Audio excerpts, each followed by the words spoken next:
Jumla mkoa wa Iringa ni shwari.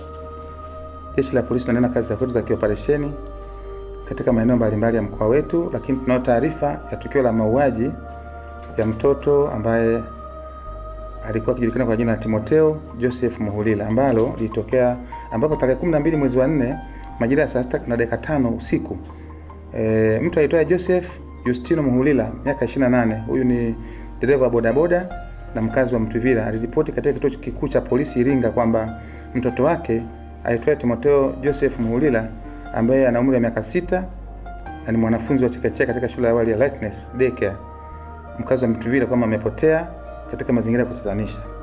Baada ya kupokea taarifa hiyo kituo cha polisi, taarifa hiyo ilitia mashaka kwa sababu huyu alivyotoa muda wa kutoa taarifa hiyo na mazingira yenyewe yalikuwa haviendani. Lakini tuliendelea kumshikilia huku tukiendelea kufuatilia kuhusu upatikanaji wa huyo mtoto, kwa sababu mzazi atakiwa tupe ushirikiano, lakini alionekana kama vile ana taarifa fulani kuhusiana na kupotea kwa huyo mtoto. Lakini ilipofika tarehe 6 mwezi wa 5 majira saa 1:30 asubuhi, timu ya Makachero walikuwa wameshapata taarifa fiche kuhusiana na kupotea kwa huyo mtoto. Lakini baada ya kumhoji upi sasa mtuhumiwa huyo, kutokana na hizo taarifa alieleza kwamba mnamo tarehe 28 mwezi wa 3 mwaka 2025 alimchukua mtoto huyo kutoka kwa mama yake kwa lengo la kuja kumsalimia.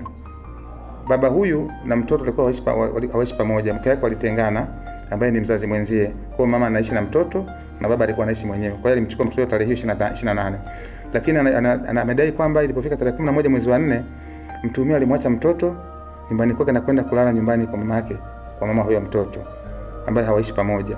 Lakini amedai kwamba mtuhumiwa alirudi nyumbani